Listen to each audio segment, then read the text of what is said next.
Pessoal, vamos começar então. Na programação, se vocês olharem lá na planilha, estamos na aula 3, na aula teórica 3, né? Aí tem os estudos de caso que tem uma numeração passada. Eu já coloquei na internet os 2 vídeos das 2 primeiras aulas. Na aula de hoje, a gente vai falar bastante de propriedades termodinâmicas e, em particular, diagramas de equilíbrio. Então vamos lá, na aula passada a gente viu várias coisas, mas uma coisa muito importante que foi vista e que foi destacada foi o seguinte: a existência de uma relação algébrica entre pressão, volume e temperatura. As propriedades canônicas, como eu havia definido para vocês. Essa relação algébrica, ela veio do quê? Veio da aplicação da segunda lei de Newton a um sistema de partículas com 2 hipóteses ou 3 hipóteses importantes. Primeiro, que os choques entre as partículas e a parede do volume que confina essas partículas era perfeitamente elástico. Assim como era o choque entre partículas. E uma terceira hipótese muito importante, que não havia forças interpartículas sem choque, ou seja, forças à distância. Só podia haver forças entre partículas se elas estivessem se chocando. Isso aqui são as hipóteses de gases perfeitos. Fizemos, né, segundo a lei de Newton, chegamos na equação dos gases perfeitos, que a gente viu no cursinho, inclusive. PV igual nRT. Chegamos nessa equação.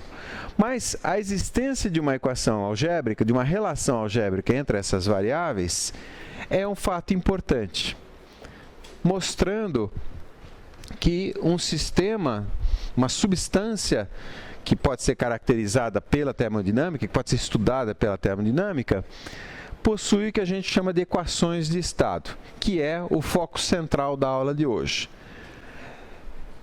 Ou seja, explicar o porquê, explicar a existência dessa vinculação entre as diferentes propriedades termodinâmicas. Porque eu falei de pressão, temperatura e volume, que são as canônicas, quer dizer, as primeiras, aquela dos cânones, né? Mas eu posso falar, dependendo da minha necessidade, da minha aplicação, eu posso falar em entalpia, entropia, posso falar de energia livre de Gibbs, posso falar de fugacidade. São nomes que eu nem defini o que são ainda, nomes de propriedades que eu ainda não defini para vocês, mas que são úteis no cálculo das nossas aplicações. Então, por exemplo, para fazer um estudo de um aparelho como esse, um ar-condicionado, um circuito frigorífico, é muito interessante trabalhar com a entalpia. Aqui eu coloquei um slide aqui só para mostrar o tipo de software. A gente já vai entrar no detalhe, né? O tipo de software que é para geração de propriedades termodinâmicas, ou as chamadas tabelas termodinâmicas. Então, você tem aqui, por exemplo, nessa janelinha, só um detalhe, esse software que eu estou usando aqui é o RefProp, tá? Chamado RefProp. Ele é um software publicado pelo NIST. O NIST é o Instituto de Standards, de Normas Americanas, e ele é o equivalente ao Inmetro americano. Então, vamos começar a fazer aqueles experimentozinhos mentais para poder definir essas coisas todas. Não sei se vocês entenderam, eu estou passando a limpo a questão das propriedades termodinâmicas e quero cada vez mais tornar vocês operacionais no assunto. Em primeiro lugar, vamos reconhecer que uma substância pura tem fases. Eu vou começar com o meu famoso pistãozinho aqui, né? O pistão, um êmbolo e uns pesos em cima para manter a pressão. Aqui eu começo com uma quantidade de gelo, vou aquecendo, o que acontece? Todo mundo já viu isso. Então, conforme eu vou aquecendo, parte do sólido se liquefaz, uma parte permanece congelada, aquecendo mais ainda, todo o sólido se liquefaz, continua o aquecimento, começa um processo de borbulhamento, então eu tenho aqui uma mistura vapor-líquido. Continuando a aquecer, todo o líquido se evapora e eu tenho tudo na fase vapor. Aqui, então, a gente reconhece 3 fases. A fase sólida. E a característica principal da fase sólida é que ela tem forma própria. Se você colocar uma pedra de gelo em cima de uma panela, ela continua no formato da pedra, tá? De gelo. Ela não vai assumir a forma da panela. A fase líquida ela ocupa parcialmente o volume do recipiente. Ou seja, se você colocar água numa panela, a água vai tomar a forma do fundo da panela, mas na superfície, sob a ação da gravidade, ela vai formar uma superfície plana. Se tiver, por exemplo, vibração, essa superfície pode ficar ondulada. Ou seja, um líquido, ele ocupa parcialmente o volume do recipiente, e na fase gasosa, uma substância ocupa totalmente o volume do recipiente que o contém. Prosseguindo, vamos então construir um diagrama de estado. Eu vou voltar ali no meu experimento, naquele meu pistãozinho e tal, e eu vou medir duas coisas. Eu vou medir o volume, eu faço essa medição de volume e faço ao mesmo tempo a medição da temperatura. E aí, simplesmente, eu vou registrando, eu vou plotando isso nesse gráfico. Quando eu começo aqui na fase líquida, vou aquecendo gradativamente e vou registrando a temperatura em função do volume. No começo, eu percebo o quê? Conforme eu aqueço, o líquido vai expandindo, não expande muito, mas a temperatura vai aumentando. Então, aumenta o volume, aumenta a temperatura e eu tenho uma curva desse tipo. Quando começa a ebulição, quando começa a mudança de fase, eu percebo o seguinte: há uma grande variação de volume, então há um grande aumento de volume sem aumento de temperatura. Por quê? Eu já vou adiantar, toda a energia que você está fornecendo aqui, esse foguinho aqui embaixo está fornecendo energia para elevar a temperatura aqui, toda essa energia está sendo usada para realizar a transição de fase, para sair da fase líquida e pular para a fase vapor. Por isso que a temperatura não varia. A gente, até na aula seguinte, nós vamos ver o calor absorvido aqui, a gente chama de calor sensível. Sensível por quê? Porque a temperatura sente e muda. O calor absorvido aqui, a gente vai chamar de calor latente. Por quê? Porque ele absorve calor e a temperatura não muda, ou seja, muda o estado latente da substância. Então, no início eu aqueço, sobe o volume, sobe a temperatura, mudança de fase, temperatura constante, até que tudo se transforma em vapor, e aí, continuando o aquecimento, eu inclusive observo uma não linearidade aqui, né?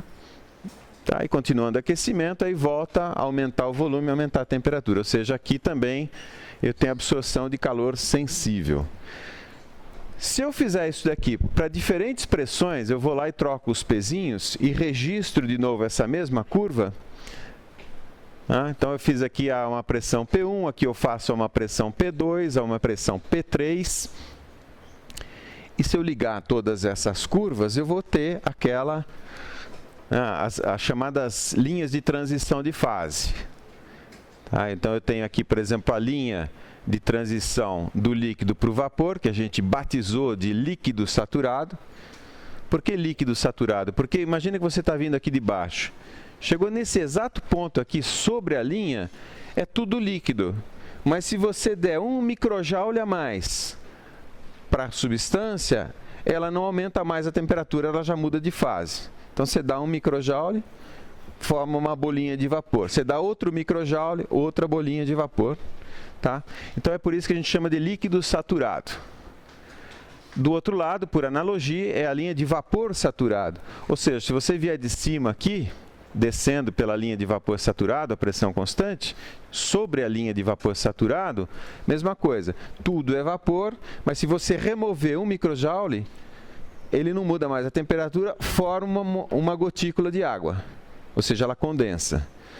Então, na linha de líquido saturado, eu tenho só líquido, embora qualquer alteração já produza vapor.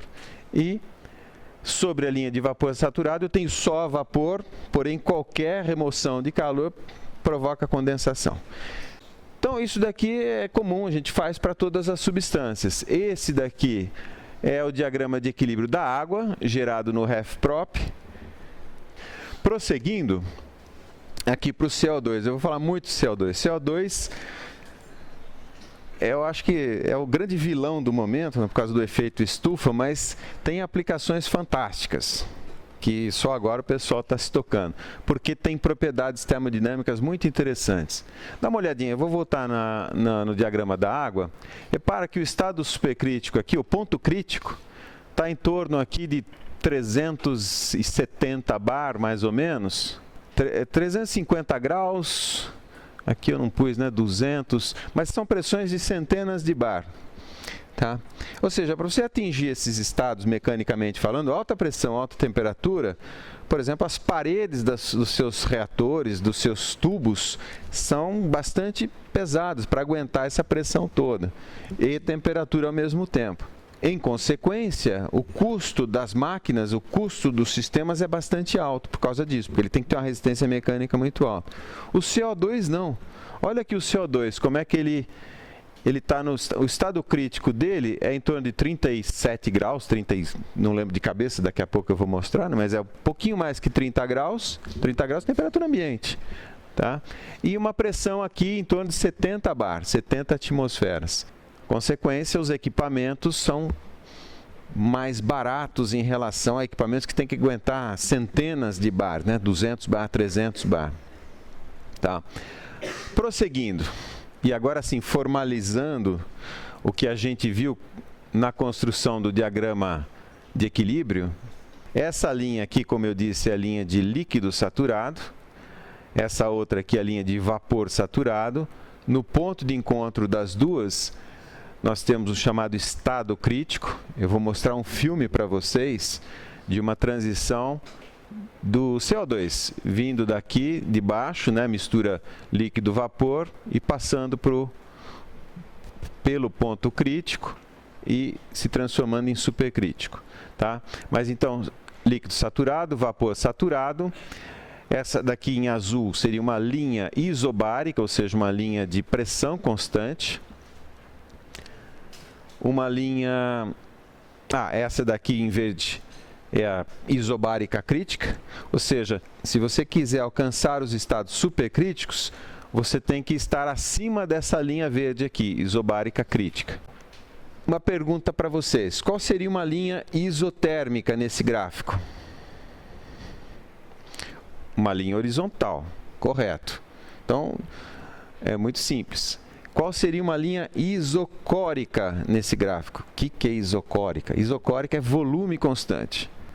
Eu só estou fazendo assim para definir o nome com vocês, né? Então, uma linha vertical. E uma linha isentrópica, ou uma linha isentálpica, ou iso qualquer coisa. Tá? Eu não vou desenhar, porque senão vai poluir a figura, mas no software é super fácil você plotar essas linhas, se elas forem necessárias. Então, eu tenho aqui, né, os nomes das regiões. Essa região aqui, entre a linha de líquido saturado e a linha de pressão crítica, ou a isobárica crítica, então é uma pequena região. Tá? É que eu deveria ter achurado aqui, não fiz, né? Mas essa pequena região aqui é chamada região de líquido comprimido.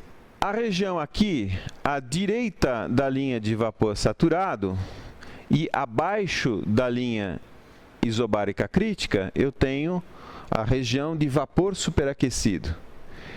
Entre as duas curvas de líquido saturado e vapor saturado, eu tenho misturas líquido-vapor. E acima, nessa região aqui, acima da isobárica crítica, eu tenho estados supercríticos. São só nomes para a gente poder se referenciar de forma mais fácil a isso.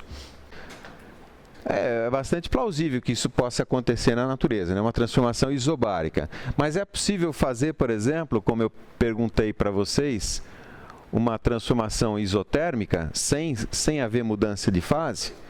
É bastante simples também. Imagina o seguinte, aquele mesmo pistão, que agora eu vou variar o peso, tá vendo? Tem um aqui, 2 pezinhos, 3, e assim sucessivamente. Eu vou colocar esse pistão isolado termicamente aqui nas duas laterais e em contato aqui embaixo com um meio com capacidade infinita de absorver calor. Ou seja, ele absorve calor sem alterar a temperatura. Então, como está desenhado aqui, imagine que isso aqui é uma mistura de água e gelo.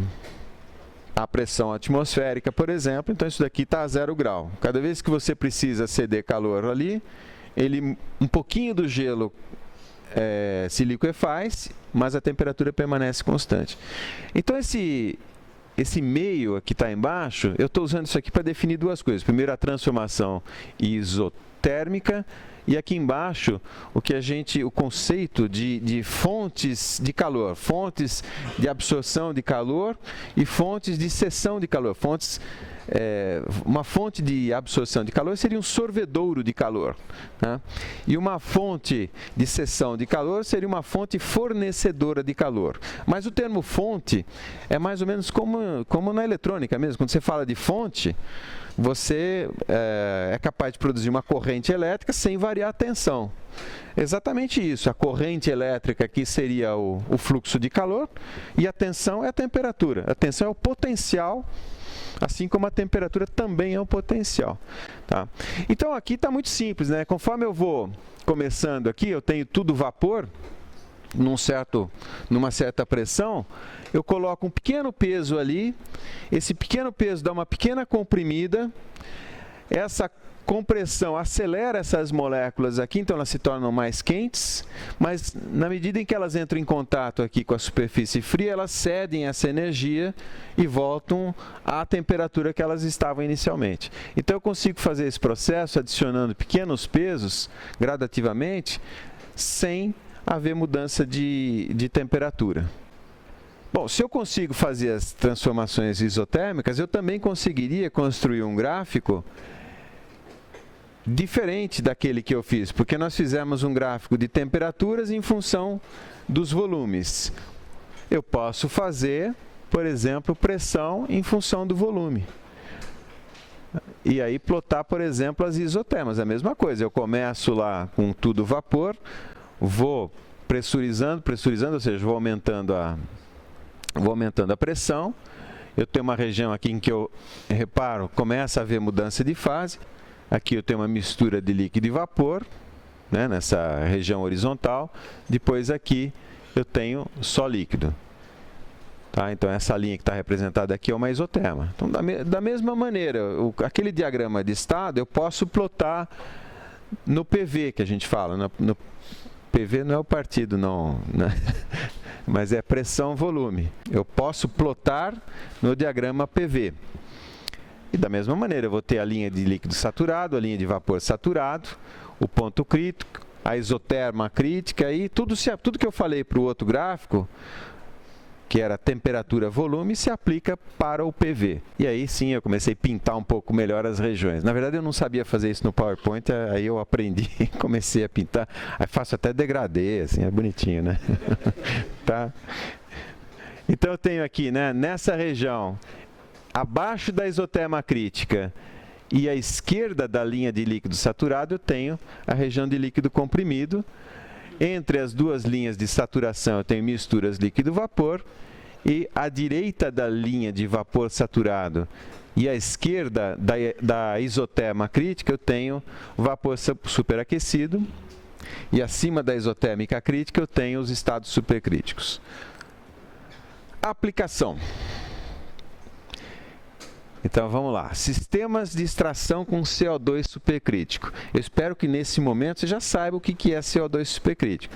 Voltando uma transparência, é CO2, dióxido de carbono, em qualquer estado nessa região aqui, na região de supercrítico.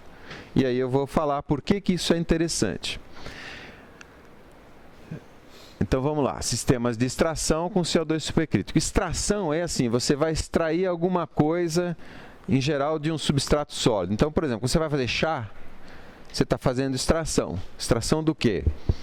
Bom, do chá, da substância que é o chá, não sei o que é, uma mistura de substâncias, mas daquele substrato sólido, daquelas folhinhas lá do chá. E você faz extração com o quê? Com água quente. Tá? Esse é um processo importantíssimo na indústria. Todo o etanol brasileiro é produzido com extração com água quente, em moenda ou difusor, depois eu vou mostrar para vocês, mas usa água quente. Essa água quente que extrai o quê? Extrai a sacarose da cana-de-açúcar, que depois é fermentada, que depois vira etanol. Tá? Então, esse é o processo de extração com água. E eu estou falando aqui, então, de extração, não usando água, mas usando CO2. E mais, usando CO2 supercrítico. Em primeiro lugar, então, vamos ver o que é, como é que eu faço o CO2 supercrítico. Porque alguém já viu o CO2 supercrítico? Hoje vocês vão ver. Alguém já viu o CO2 supercrítico? Ninguém viu. Então, vamos ver como é que se obtém. E ainda eu aproveito, né? Eu coloquei um cavalo de Troia aqui nessa, ou melhor, essa transparência é um cavalo de Troia para colocar algumas definições importantes aqui para vocês. Eu vou fazer uma transformação isocórica. Ou seja, volume constante. Então, eu tenho um reservatório. Aqui eu desenhei paredes bem rígidas, porque a gente vai aumentar a pressão. E lá dentro eu começo com uma mistura de líquido e vapor de CO2. Então, nós estamos aqui no estado 1. T1 é a temperatura ambiente, eu não liguei o fogo aqui ainda, né? T1 é a temperatura ambiente. Aqui é o volume da panela, o volume do reator aqui, dividido pela massa de CO2 que eu tinha colocado no início. Então, está aqui. E a transformação vai ser isocórica, ou seja, volume constante. Esse é o meu estado 1 inicial. Como eu disse, é uma mistura de líquido e vapor, tá vendo? O estado 1 está na região entre a linha de líquido saturado e vapor saturado. E eu já vou colocar uma definição aqui, que está aqui embaixo, que é a definição de título. Título para nós, normalmente indicado com a letra X, é por definição a massa de vapor dividido pela massa total.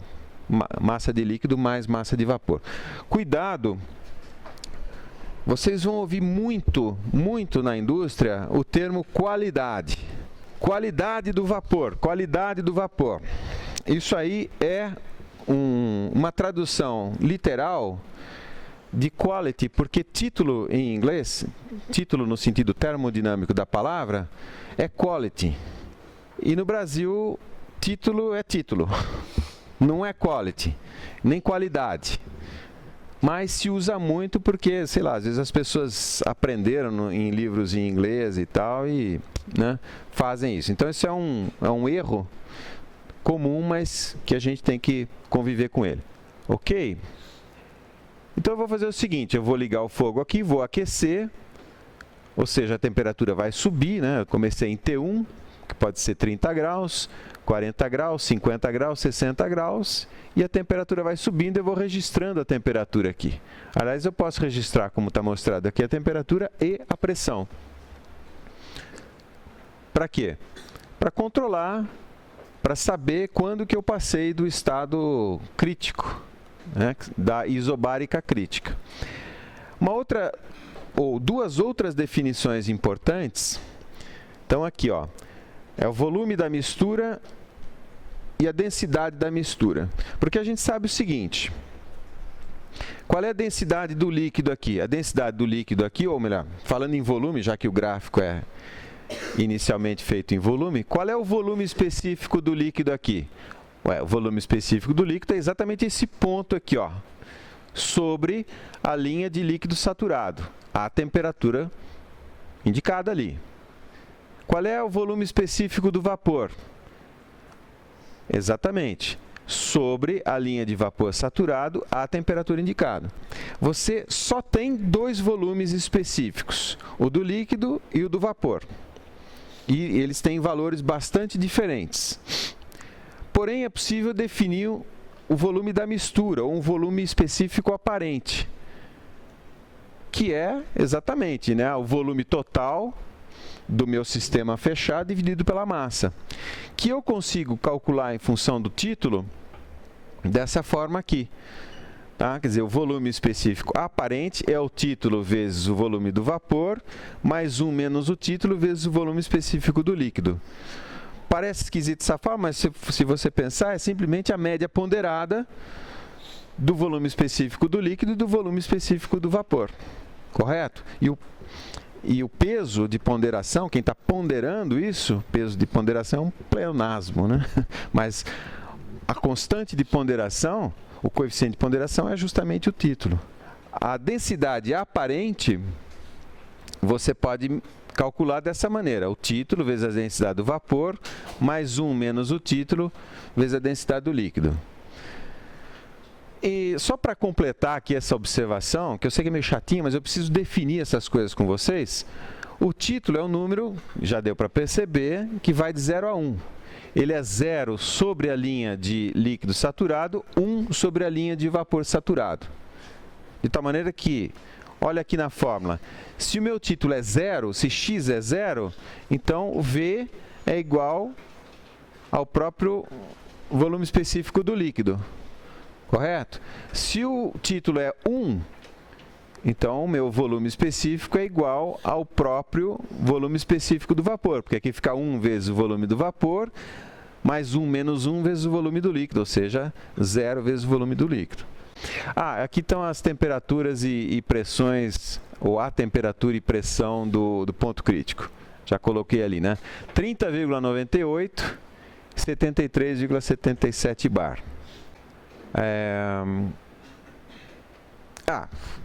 Uma coisa que eu quero mostrar aqui é o seguinte: na medida em que eu saio do estado 1, vou até o estado 2, o que vai acontecendo? Pode pensar em termos da densidade, do volume específico mesmo, mas o que vai acontecendo com a densidade do vapor e com a densidade do líquido, ou com o volume específico do vapor e o volume específico do líquido? O que vai acontecendo é que elas vão se tornando cada vez mais próximas, correto? Aqui embaixo, a distância, ou a diferença entre o volume específico do líquido e o volume específico do vapor é grande. Aqui em cima, a diferença entre o volume específico do líquido e o volume específico do vapor é menor. Então, a primeira coisa que acontece, esses volumes específicos vão se aproximando, ou as densidades vão se aproximando. Isso pode ser visto aqui na tabela. Então, está vendo aqui, ó, CO2, eu peguei uma densidade de 500 kg por metro cúbico, que seria a densidade inicial ali no tanque, a 20 graus. Então, eu tinha, no meu estado inicial, 57 bar. A densidade aparente aqui, está vendo? Eu consegui gerar essa tabela com densidade da mistura constante, tudo 500 kg por metro cúbico. E aqui eu tenho a densidade do líquido e a densidade do vapor, está vendo? Ó?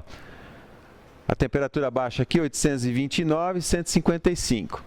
Tem quase 800 graus de diferença. Na medida em que isso aí vai aumentando a pressão, aumentando a temperatura, então 821, 160, 773, 194, a 30 graus, que é próxima da temperatura crítica, eu tenho 593, 345, isso aqui é a densidade do vapor, ó. Tá? A densidade do vapor, ele está bastante, como ele está pressurizado cada vez mais, então a densidade dele aumenta bastante. Até que o próprio RefProp não consegue calcular mais, mas está vendo, chegou em 500, a densidade do líquido aqui vai diminuindo de 829, 593, pumba, chega em 500. E aqui ainda eu estou abaixo do ponto crítico, 437, aí depois ele não calcula mais, está vendo? Undefined, porque a fórmula não permite, mas a gente sabe que é 500 porque a transformação foi isocórica. Então isso pode ser visto aqui na tabela, mas pode ser vista num gráfico. Então esse gráfico que eu mostrei, esses números que eu coloquei para vocês, poderiam ser colocados aqui nesse gráfico, que é como pegar o diagrama temperatura-densidade e girar 90 graus. Né? Então, tem aqui temperatura e densidade. Aqui a densidade do vapor vai aumentando, a densidade do líquido vai diminuindo, até que nessa região é difícil plotar, inclusive você tem que refinar bastante o passo, até que elas passam a ser iguais aqui sobre essa linha verde, tudo igual a 500 kg por metro cúbico. Agora, uma coisa interessante, o que vai acontecendo com a interface? Porque eu estou dizendo o seguinte, que a fase líquida e a fase gasosa passam a ter densidades muito próximas e depois densidades iguais. Tá? Então, no começo, olhando os dados da tabela lá, eu tenho a densidade do líquido 733,4, 194,2 é a densidade do vapor. Se eu for calcular o título, isso aqui é só para exemplificar o uso da fórmula, o uso da definição. Então, 500 é a minha densidade da mistura, 500 menos 733,4, que é a densidade do líquido, tá? Dividido por 194,2 menos 733,4 dá 0,433, é o título nessa situação inicial aqui a 20 graus. Aumentando um pouco mais, próximo dos 30 graus, eu tenho 629 e 312, respectivamente para o líquido e para o vapor, que dá um título de 0,408. Tá? E aqui eu fiz um desenho que a interface começa a ficar não tão bem definida. Por quê? Porque as densidades começam a ficar próximas. E aí, aquecendo um pouco mais, acima do ponto crítico, 46 graus, 102 bar, tudo está agora a 500, tanto líquido quanto vapor. Portanto, digamos assim, essa língua aqui de água, essa onda, ela pode ir até lá em cima e acaba que mistura tudo. Tá? E fazendo as contas, o título não tem muito significado, né? 500 menos 500 dividido por 500 menos 500.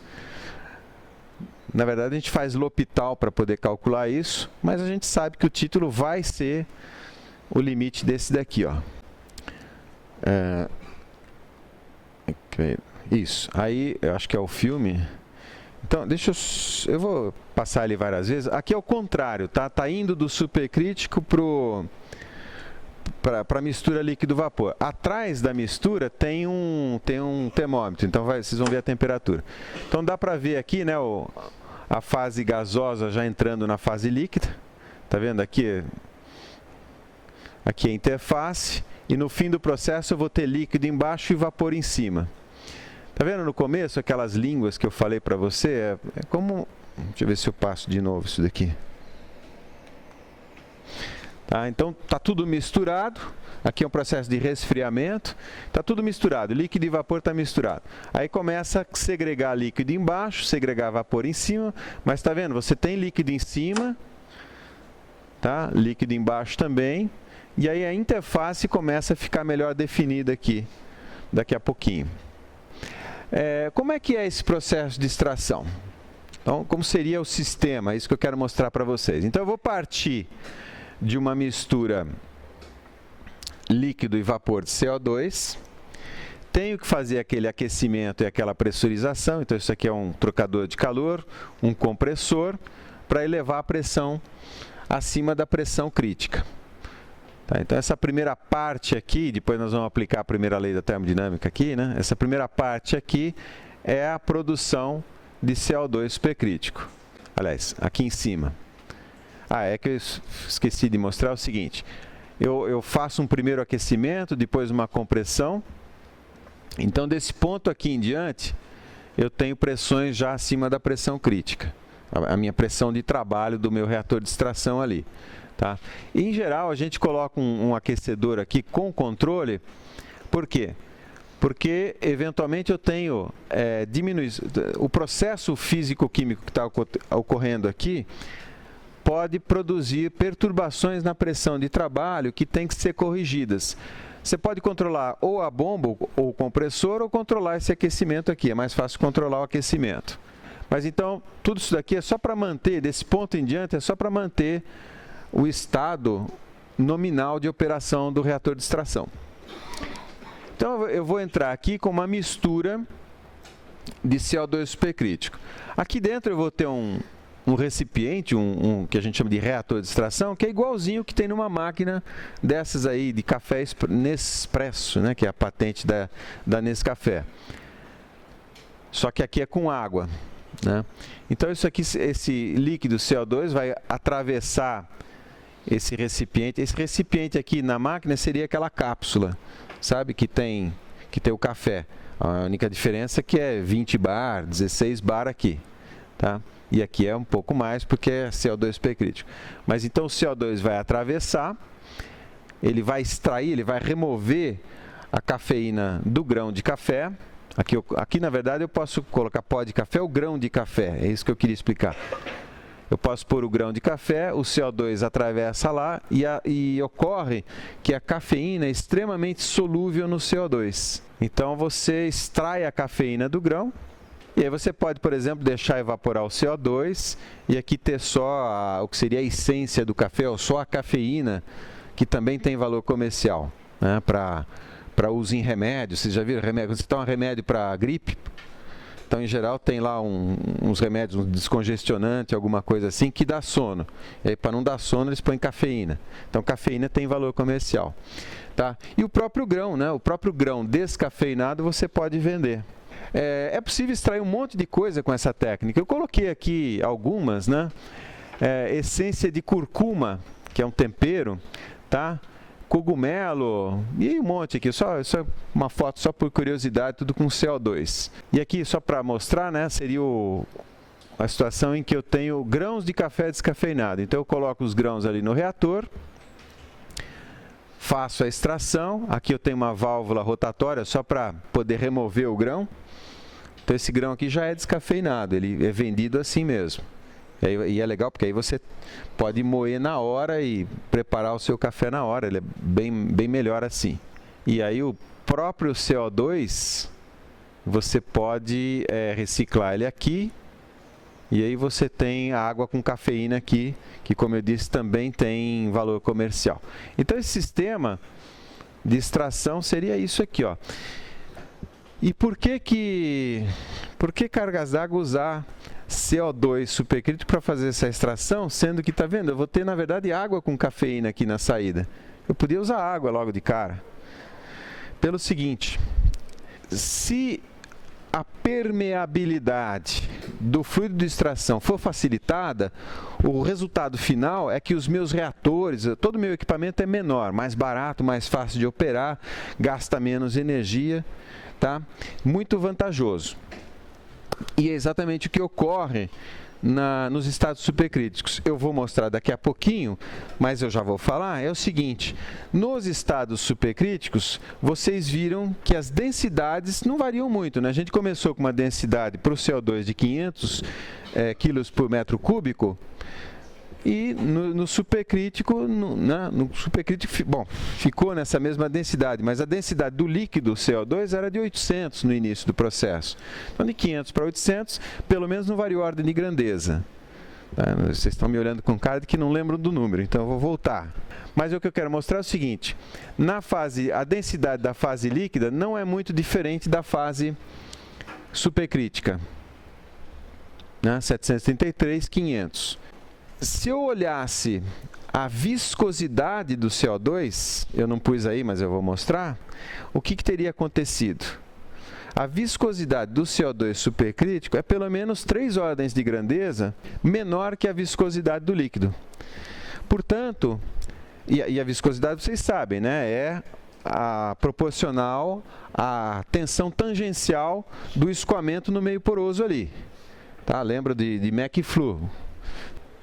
Portanto, vocês têm grande densidade, que é importante para carrear o extrato, no caso a cafeína, e baixíssima viscosidade, portanto uma penetrabilidade muito grande desse fluido que vai fazer a extração. O que nós vamos fazer agora é trabalhar com pressões menores e temperaturas menores. Menores do que o quê? Do que aquelas pressões de temperatura que são corriqueiras para as aplicações da engenharia mecânica. Então, eu vou ser obrigado a sair bastante da engenharia mecânica para poder trazer os exemplos para vocês. Tá? Então, quando a gente refaz aquele experimento, lembra aquele pistãozinho que eu vou aquecendo e tal, eu posso trabalhar a pressões menores e a volumes menores, volumes específicos menores, e o que acontece aqui, aparece a fase sólida que não estava sendo vista até então. Vamos olhar esse gráfico aí. Eu não vou reconstruir o gráfico, porque a mecânica, né, da construção desse gráfico vocês já viram. É importante a gente identificar as regiões e algumas coisas notáveis aí, algumas características notáveis desse gráfico. Em primeiro lugar, como eu já falei, aparece a região dos estados, a região das fases sólidas.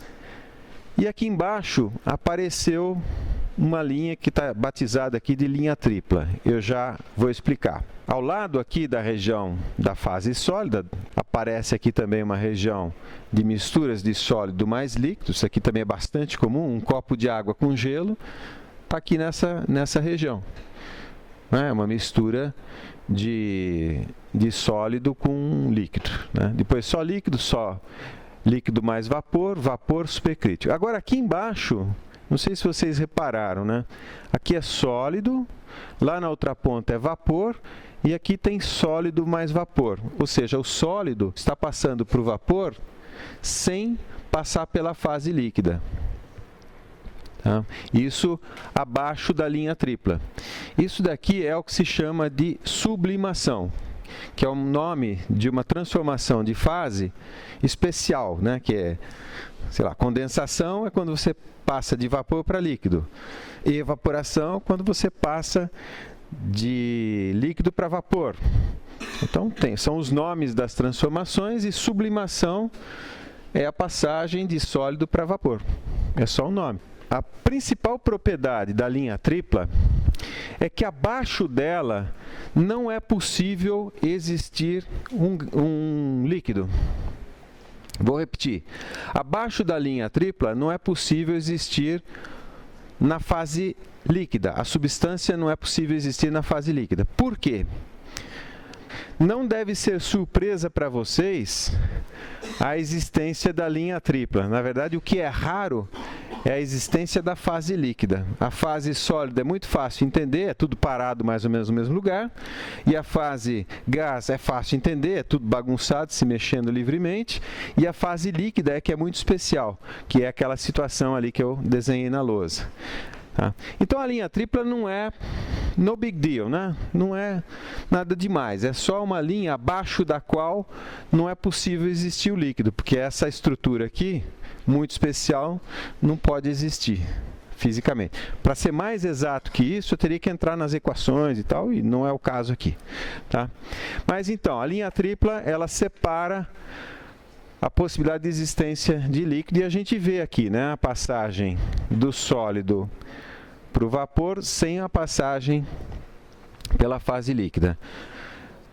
E como eu disse, né, para eu colocar exemplos assim mais interessantes, eu tenho que ir um pouco fora da nossa área. Eu estou colocando aqui, e vou falar bastante, porque tem vários fenômenos interessantes envolvidos aqui. Vou falar de Marte, na verdade vou falar da Terra também. Mas essa foto aqui é uma foto da calota polar de Marte. Então, isso aqui é um dos polos. E Marte, ele é também como a Terra. Esse aqui é o eixo, né? O eixo de rotação está mais ou menos aqui, e de vez em quando é como na Terra. De vez em quando isso pega Sol, ou ficam alguns meses.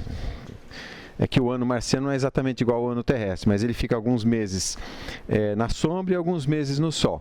E o interessante da história é que quando ele está na sombra, o CO2 da atmosfera de Marte congela. Então, esse branco aqui é neve, mas é gelo, na verdade, não é neve. É gelo, mas é gelo de CO2. A gente chama de gelo seco, né? Nessas condições, tem hora que o CO2 se solidifica, tem hora que ele sublima. Tá? Essa é uma foto de uma tomografia por radar, na verdade, da calota polar de Marte. A primeira observação importante aqui é a escala, né? Tá bem distorcida. Na horizontal aqui a escala é de 500 km e na vertical 2 km. Então, claro, isso foi colocado assim para poder caber na figura, né? E, bom, tem várias coisas interessantes a mostrar aqui. Então, por exemplo, você tem o leito rochoso, que é mais ou menos aqui. O leito rochoso aqui. Aqui a formação de gelo, né? E primeira observação interessante, bom, tem muita coisa interessante, dá para falar uma tarde inteira sobre isso, só vou falar de uma coisa, ou duas pelo menos. Primeiro, essas linhas aqui, essas camadas, que são camadas de poeira, de partículas sólidas que não tem nada a ver com gelo. Aqui mais em cima, essas camadas vão ficando cada vez mais pronunciadas, até essa primeira aqui, que é bastante difusa, na verdade é a própria densidade, é o gelo se compactando. Mas o que acontece, que está escrito aqui embaixo, eu não sei se vocês estão conseguindo ler, o que acontece é o seguinte: quando bate sol aqui, no verão marciano, esse negócio não vai sublimar. Só que essa sublimação, como eu disse, ela não ocorre de maneira suave, ela ocorre de maneira explosiva. Tá? E isso tem a ver com o próprio processo. Então essa camada aqui, se você olhar no detalhe, ela é super erodida, é cheia de buracos, parecido com aqueles que estão aparecendo na Sibéria. Né? Ele explode de baixo para cima. Mas voltando e ficando aqui em Marte por enquanto, esse processo de sublimação explosiva, ele acarreta o seguinte: então isso gera ventos muito, muito intensos. Mesmo assim, os ventos são fortes o suficiente para arrancar. Aqui aparece, né, a parte de, acho que voltando aqui, ó, no entorno, tá vendo? No entorno da calota, essa região aqui é a região que é erodida constantemente e periodicamente pelos ventos marcianos. Isso daqui, então, faz o quê? Levanta a poeira. Então, as tempestades de poeira em Marte são planetárias. Entenderam o que é essa região mais escura aqui, ó? Essa região mais escura é justamente o vento que vai varrendo o chão ali. Essa poeira é periodicamente levantada na atmosfera. Essas tempestades duram meses, tá? Meses, e às vezes assim, metade do planeta está encoberto. E quando isso aí assenta, ele assenta em camadas também, porque assenta no planeta inteiro, né? Que nem você vai lá, varre a casa, levanta aquela poeira, daqui a pouco ela senta. Tá? E senta também nas camadas. Então o que a gente vê aqui, ó, essas linhas horizontais, são linhas de partículas, bom, gelo também é sólido, mas de partículas minerais que foram levantadas nessas tempestades. O interessante é que aqui na Terra tem a mesma coisa. Tá? Isso aqui é uma foto de uma geleira lá na Patagônia, inclusive perto do vulcão desse que explodiu agora, do Vila Rica. Tá? O Vila Rica fica ali nesse campo de gelo na Patagônia, do lado chileno, que acho que é o terceiro maior campo de gelo do mundo. E tem poucos vulcões ali, tem mais para cima, mais no Atacama. Mas os que tem, de vez em quando, soltam poeira suficiente. Não sei se dá para ver aqui. Aqui tem uma região da geleira bastante escura, bastante suja. Dá para vocês verem aqui onde eu estou com o apontador? Tá? Tem várias outras camadas que vocês podem ver aqui, mas isso aqui é a sazonalidade, inverno, verão, né? Eventualmente congela e descongela. Um dia de sol, por exemplo, dá uma descongelada no topo aqui da geleira, depois recongela à noite. Tá? Mas assim, é possível ver bastante dessas camadas assim de poeira. Bom, aí eu quero falar um pouco da terra e principalmente da água, né? Porque a água, inclusive, é um fluido de trabalho muito usado, né? Todo sistema aí de ciclo de geração de potência, uma termoelétrica, a biomassa, ou a carvão, ou a óleo, como o Brasil está usando agora, ou nuclear, usa água. Mas a água, ela tem uma característica especial, muito especial. Abaixo de uma determinada temperatura, na verdade, abaixo de 4 graus, se você diminuir a temperatura, ela vai expandir. Então, no caso de uma substância que se expande quando ela se solidifica, o que acontece aqui no diagrama pressão-volume é que aquelas linhas, essas linhas que separam as fronteiras entre sólido e líquido, elas se inclinam um pouquinho para a esquerda. Tá? Se o sólido fosse ao contrário, quer dizer, se ele fosse normal, como é mais ou menos esperado, né, você aquece e ele expande, elas se inclinariam ligeiramente para a direita. Essa inclinação não é muita mesmo. Tá? Então, isso aqui é característico de um sólido que se expande quando abaixa a temperatura, inclusive quando se solidifica. Tá? E isso é importante por esse fato aqui. Né? Primeiro, eu preciso que vocês reconheçam isso no diagrama. As isotermas nessa região têm mais ou menos essa característica que está apontada aqui, essas linhas pontilhadas em azul, e a temperatura está diminuindo no sentido da seta. Então, se eu diminuo a temperatura, a pressão constante, certo? Eu estou solidificando a pressão constante. Então, a transformação está numa isobárica, que é uma linha horizontal, correto? Então, se eu estou nessa temperatura, na mistura líquido mais sólido, se eu diminuir um pouquinho a temperatura, a próxima temperatura, que é menor que essa que eu estou aqui, é essa outra aqui. E aí, ela tem um volume específico menor. Tá ok? Então, essa é a característica da substância que se expande ao se solidificar. E isso é muito importante. Então, o fato dele se expandir ao se solidificar significa que a densidade dele vai ser menor. Se a densidade do gelo é menor do que a densidade da água, então ele flutua por força de empuxo. E isso é importante pelo seguinte: se fosse ao contrário, se o gelo fosse mais denso do que a água líquida, o que aconteceria? Ele afundava. Então, você tem lá um lago, por exemplo, e vem uma frente fria e congela a primeira camada do lago. Forma pedras de gelo na superfície do lago. Por que na superfície? Porque é a região que está em contato com a fonte fria, que é o ar da frente fria. Então, congelou a camada superficial da água, e se ela fosse mais densa, o que acontece? Ela afunda. Correto? Expondo mais água líquida para o ar frio que está em cima. Aí congela mais uma camadinha de gelo, afunda. Ou seja, se a água sólida, ou seja, o gelo, fosse mais denso do que a água líquida, então quando um lago congelasse, ele ia congelar inteirinho. Ele ia congelar inteirinho. Tá? E aí, obviamente, ia morrer tudo que tinha lá no lago, ia congelar tudo, o lago inteiro congelava. Então, agora vamos começar a fechar. Na verdade, a aula é relativamente curta hoje, vamos começar a fechar. Eu mostrei para vocês o diagrama pressão-volume, mostrei o diagrama temperatura-volume e falei no início, né, que essas são as variáveis canônicas e que essas variáveis elas não são independentes. Existem as chamadas, né, equações de estado que vinculam essas propriedades termodinâmicas. E essas equações de estado refletem leis físicas. No caso do que a gente deduziu aqui, era a segunda lei de Newton. Tá? Então, vamos começar a olhar de forma um pouco mais geral. Vamos olhar a famosa superfície, pressão, volume e temperatura.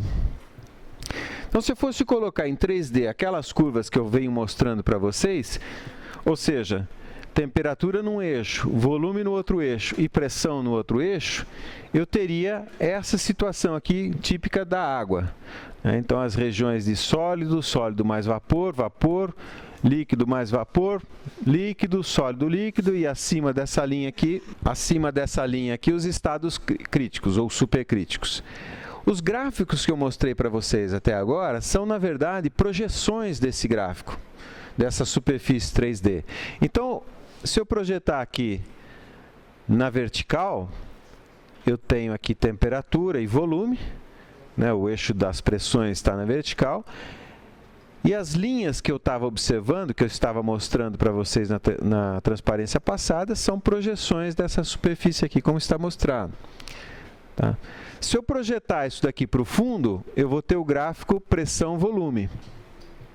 Tá? Também é parecido, mas não é igual. No temperatura-volume e no pressão-volume, as regiões de mistura, então, por exemplo, aqui líquido-vapor, sólido mais líquido e sólido mais vapor, elas aparecem como áreas nesses gráficos aqui. E eu estou destacando esse ponto, por quê? Porque se eu projetar lá para trás, no gráfico pressão-temperatura, aí essas regiões que são áreas, elas colapsam. Então, por exemplo, toda essa região aqui que eu estou apontando, que é a região de sólido mais vapor, mistura sólido mais gás, ela aparece como uma linha lá. Tá? Idem para a região líquido mais vapor, ela aparece como uma linha no gráfico pressão-temperatura. Então, apenas esse pontilhado verde aqui, estou explicando, seria no caso da água, por exemplo. Só para mostrar, né, o que seria aquele gráfico pressão-temperatura, então a região de sublimação, Está aqui essa região aqui, ó, voltando uma transparência, é toda essa área aqui, ó. Isso que eu quero que vocês identifiquem. Isso daí é um diagrama de equilíbrio, porque a gente está muito acostumado com o diagrama de equilíbrio, essas figuras aqui assim, né? Não, é assim, é um diagrama de equilíbrio, só que, como ele é no pressão-temperatura, as regiões de mistura estão colapsadas em linhas, pura e simplesmente. O que fica fácil de ver nesse gráfico são as grandes regiões. Abstraiam, por favor, essa linha verde pontilhada, porque ela é para aquele sólido especial, aquela substância especial. Então, toda a região de sólido é essa região aqui, ó. Toda a região de sólido é essa aqui. Toda a região de líquido é essa daqui. Toda a região de vapor é essa daqui. Para encerrar, o que eu preciso fazer é definir uma propriedade termodinâmica, mas eu vou fazer isso fazendo uma análise termodinâmica. Então, vamos pegar o sistema de extração de cafeína com CO2 supercrítico e vamos fazer uma análise termodinâmica aqui no gerador de CO2 supercrítico. Esses vários componentes que estão desenhados aqui, o aquecedor, o compressor e o resfriador, eles executam transformações termodinâmicas. Então, eu quero identificar essas transformações e, em particular, eu vou aplicar a primeira lei da termodinâmica nesse sistema aqui. Então, vamos em frente. Primeiro passo, identificar ou criar uma nomenclatura para a gente identificar os estados. Então, o que eu vou chamar de 1 é o estado termodinâmico do CO2 na saída do cilindro ou na entrada do aquecedor. O que eu vou chamar de 2 é o estado termodinâmico do CO2 na saída do aquecedor ou na aspiração do compressor. O que eu vou chamar de 3 é o estado termodinâmico do CO2 na descarga do compressor ou na aspiração na entrada do resfriador aqui. Esse que tem essa malha fechada, depois eu vou explicar por que essa malha é fechada. E o estado 4, né, na saída, o estado termodinâmico na saída do resfriador. Eu posso olhar isso no diagrama temperatura-volume. E eu já vou explicar, eu vou para frente e para trás nas transparências conforme eu for explicando. Então, me perdoe se ficar muito indo e voltando aqui. Mas o estado 1 é uma mistura de líquido e vapor, como está mostrado aqui. E eu vou, na saída aqui, passar num aquecedor. Esse equipamento aqui é um aquecedor. Então, vai ser feito um aquecimento. E pelo que está aqui na figura, esse aquecimento é a pressão constante. Por que que esse aquecimento é a pressão constante? Porque é o seguinte, olha, o fluido está escoando aqui. A única coisa que faria a pressão variar de 1 para 2 é o quê? É a perda de carga no escoamento no tubo lá. Tá? Essa perda de carga, de fato, ela existe. Vocês já fizeram a mecânica dos fluidos, ou estão fazendo? Mas é fácil entender. Aqui o fluido na saída tem uma certa pressão. Quando ele vai escoar no tubo, ele vai atritar com as paredes do tubo. Tá? Essa parede vai dar uma segurada no fluido. Essa segurada se converte em pressão. Ou seja, para ele vencer esse atrito, ele perde um pouquinho de pressão. Mas eu estou dizendo para vocês que isso é pouco em relação ao nível de pressão que a gente está trabalhando. Pouco quanto? Se aquele cilindro tiver 100 bar de pressão, essa perda de carga no tubo, essa perda de pressão no escoamento ali, vai ser menor do que 1 milésimo de bar, com certeza. Tá? Com certeza, sem problema nenhum. Então, é muito razoável, é muito verossímil a gente desprezar a perda de carga e dizer que a pressão é constante. Se eu não puder desprezar essa perda de carga, essa perda de pressão, tudo bem, eu faço um cálculo fluidodinâmico para identificar a pressão na saída aqui, mas vai ser bem próximo, tá ok? Então, a transformação 1,2, executada ali no aquecedor, é um aquecimento isobárico, tá? É uma boa hipótese de trabalho. Em seguida, no compressor, eu vou de 2 para 3, segundo uma trajetória aqui que não está muito clara, eu não expliquei ainda para vocês.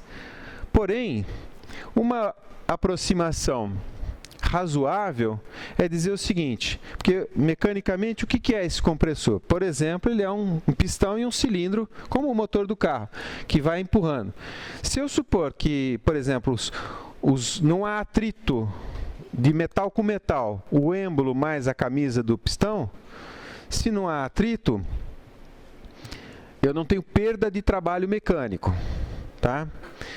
E mais, quando tem atrito, esse trabalho mecânico que eu perco vira calor, tá? Então, se eu não tenho atritos mecânicos ali, metal com metal, então essa compressão é feita sem atritos internos, vamos falar assim. E se esse pistão, se esse cilindro estiver isolado termicamente, eu posso supor que é adiabático, tá? Também é razoável. Eu não posso ir muito mais longe do que isso, porque, na verdade, eu estou trabalhando, eu estou justificando uma hipótese que eu vou fazer aqui, de que essa compressão aqui seja isentrópica. E eu nem falei o que é entropia para vocês. Mas, basicamente, é isso. Ausência de atritos internos e a adiabaticidade, tá? Ou seja, não troca calor. E aí a transformação de 3 para 4, né? De 3 eu já estou acima da pressão crítica, tá?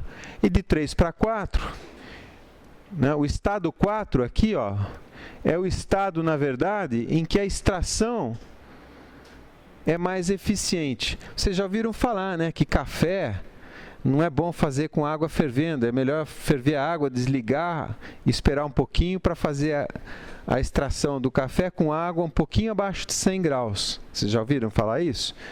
É melhor em termos de sabor, e é mesmo. Então, é por isso que eu tenho esse sistema de controle.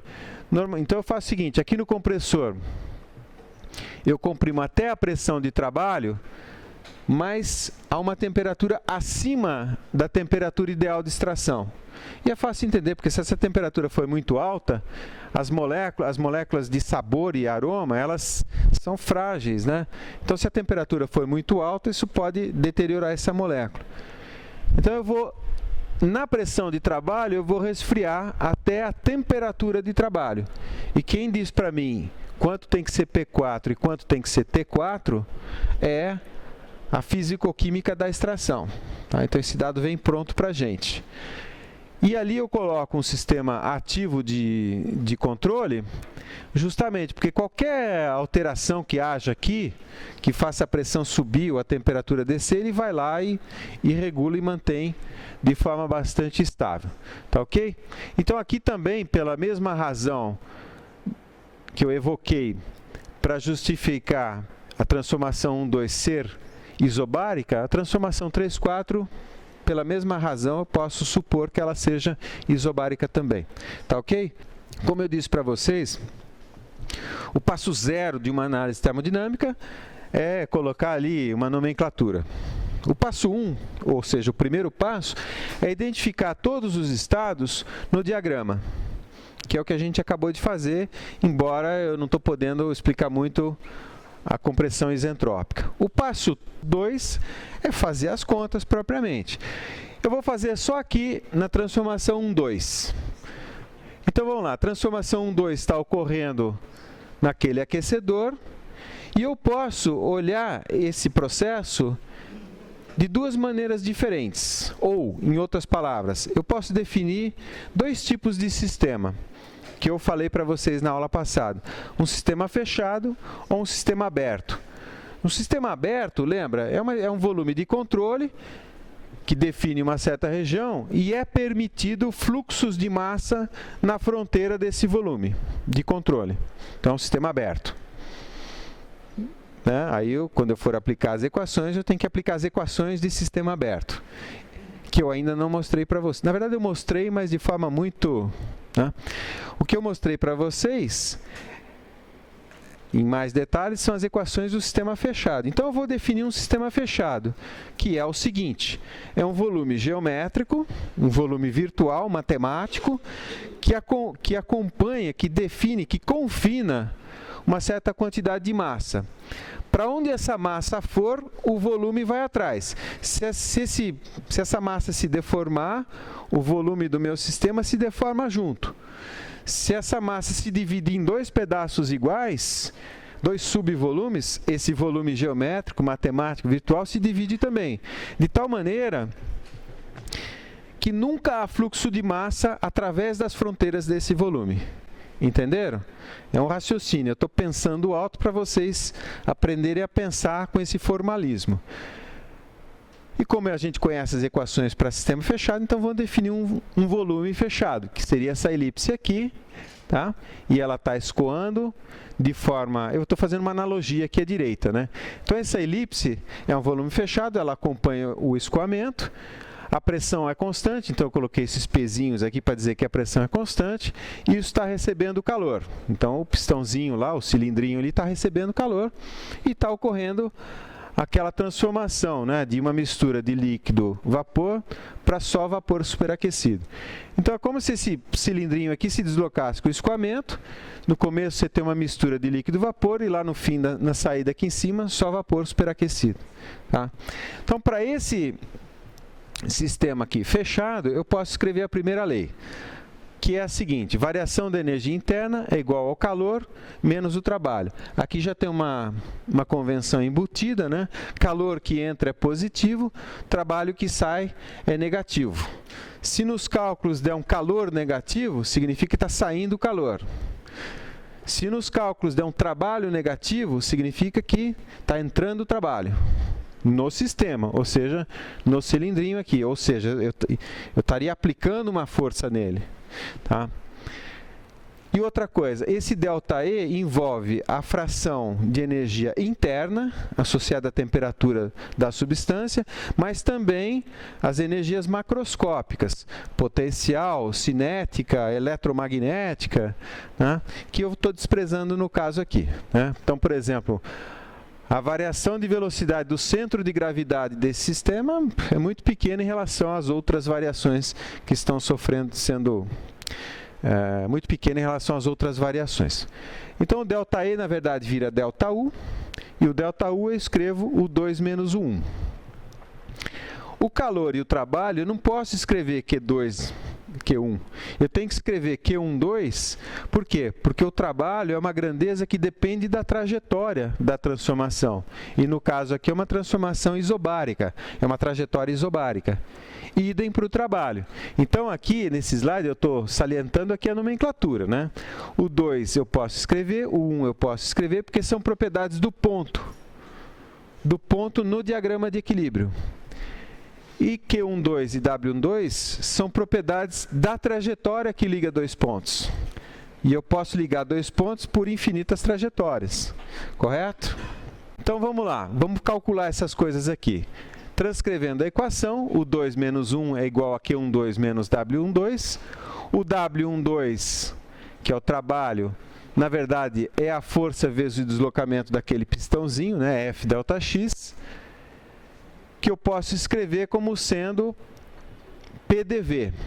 Lembra, esse PDV vem da aula passada. Na verdade, essa força F eu escrevo como sendo pressão vezes a área. Aí eu vejo área vezes ΔX vira um ΔV, tá? E esse ΔV no diferencial é um dV. Isso a gente viu na aula passada. Então, essa parcela de trabalho é integral de PDV na trajetória 1, 2. E no caso, como a pressão é constante, a transformação é isobárica, como a gente diz aqui em São Carlos, eu posso tirar para fora a pressão, tá? Da integral. E aí fica o integral de 1, 2 de dV. Ora, integral de 1 até 2 de dV é ΔV. Por quê? O fluido está sendo expandido. Então, se eu tinha meio litro no início e depois eu tenho 2 litros no fim de volume, a variação qual foi? 2 menos meio. Então, o ΔV é 1,5. Não importa se foi isobárico, isotérmico, isocórica, isentrópico, isentálpico, não importa. Porque se eu tinha 2 litros e meio litro, a variação é 1,5 litro. Tá? Então, integral, e é por isso, inclusive, que a gente escreve dV e não ΔV. Então, integral de dV é ΔV. Ou seja, eu vou ter que o 2 menos 1 é igual a Q12 menos P V2 menos V1. Tá? E aí eu vou redistribuir. Esse P, na verdade, é igual a P1, que é igual a P2. Voltando aqui, né? Tá vendo? A pressão em 1 é igual a pressão em 2. Então, P1 é igual a P2, que é igual a P, na minha fórmula lá. Então, eu vou distribuir esse P aqui, rearranjar os termos, e vou ficar o seguinte, ó. Eu vou ter P2V2, P1V1. Tá? Lembrando, P2 é igual a P1, que é igual a P. E agora eu vou rearranjar os termos aqui, da seguinte maneira. Vou deixar aqui um 2 de um lado e vou passar tudo para o outro lado e vou juntar tudo que tem índice 2 e tudo que tem índice 1. Então ficou aqui, ó, Q12 igual, entre parênteses, o 2 mais P2V2 menos, entre parênteses, o 1 mais P1V1. Pressão e volume eu sei que são propriedades termodinâmicas. Energia interna também é uma propriedade termodinâmica. Então, a combinação matemática de propriedades termodinâmicas também é uma propriedade termodinâmica. Tá? Então, eu posso definir isso que está aqui, energia interna mais pressão vezes volume, como uma propriedade termodinâmica chamada entalpia. Vou chamar de entalpia, né? Entalpia no estado 2, entalpia no estado 1, e aí fica muito fácil. O calor lá, o calor que eu forneço para o meu sistema é, transcrevendo a fórmula, né, o 2 mais P2V2 menos o 1 menos P1V1. Isso daqui é simplesmente o ΔH, H2 menos H1. Tá? E se eu quiser ainda escrever isso em termos de propriedades específicas, né, eu tenho H para mim vai ser entalpia, né, na nossa nomenclatura, H minúsculo, eu simplesmente multiplico pela massa. Tá? E aí, só para interpretar fisicamente o que é a entalpia, é ali o que está escrito na frase. É a quantidade de calor trocada à pressão constante.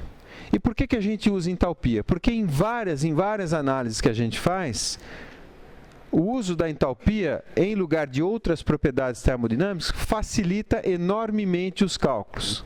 Facilita bastante. Confie em mim. Da mesma maneira que eu fazia diagramas de equilíbrio pressão-volume, temperatura-volume, eu posso usar a entalpia.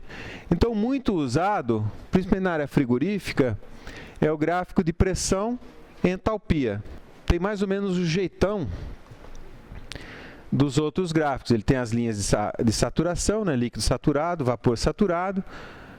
As isotermas estão aqui, né? A pressão constante seria uma horizontal. Uma isentálpica seria uma linha vertical. E aí eu não desenhei, mas é possível pôr as isocóricas. As isentrópicas são inclinadas aqui assim, ó.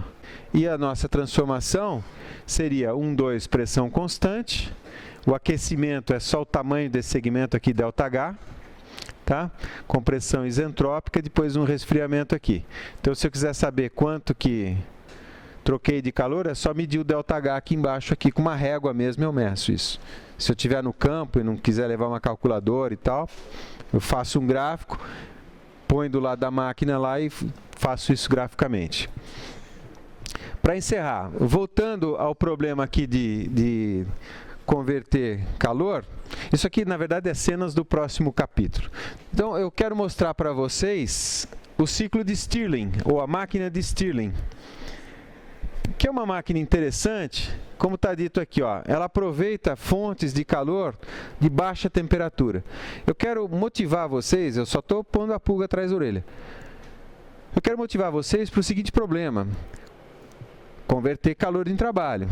Agora, esse calor, eu posso ter ele a alta temperatura ou a baixa temperatura. Se eu tiver calor a 1000 graus, beleza. Né? Agora, se eu tiver calor a 60 graus, é muito difícil converter isso em trabalho de forma eficiente. O ciclo de Stirling, ou a máquina de Stirling, é a que melhor permite fazer isso. Ela é mais ou menos o seguinte, né? São dois pistões, um em cima do outro. Esse gás aqui aquece e expande o de cima, e tem um momento, isso que eu queria que vocês vissem, tem um momento que os dois pistões se afastam aqui, ó. Os dois êmbolos se afastam, ele expande bastante o gás ali, então ele rejeita calor de forma bastante simples, de forma bastante eficiente também. Porque lembra, o ΔT entre essas duas fontes aqui é pequeno, né? E aí é possível fazer esses gadgets assim, né? O simples calor da sua mão já é suficiente para mexer o sistema. Ele está absorvendo o calor da palma da mão e está emitindo, está rejeitando o calor aqui em cima. E aí a última transparência. Vocês viram o seguinte, quer dizer, o trabalho que eu tiro aqui é igual ao calor que entrou menos o calor que foi rejeitado. Tá? Então, você pode se perguntar assim, se eu quero muito trabalho, o ideal era não rejeitar calor nenhum. Tá? Mas, pergunta, é obrigatório rejeitar aquele calor lá? Não podia converter tudo em trabalho? Tá? A resposta é não, eu não vou explicar hoje, mas essa figura explica mais ou menos, faz uma analogia do porquê. É como se fosse uma roda d'água, né? Então aqui, esse fluxo aqui na verdade é fluxo de calor, né? E aqui fica claro, eu tenho que rejeitar esse fluxo de água aqui. Se eu fechar aqui embaixo, simplesmente vai inundar tudo e a roda não gira mais. Então, é a mesma coisa, né? Porque se eu pudesse não rejeitar calor, eu poderia fazer a conversão com eficiência de 100%. Tá? E a gente sabe que isso não é possível. Mas esse assunto eu vou desenvolver numa outra aula aí com vocês. Eu só quis dar uma provocada. Dúvidas? Feito.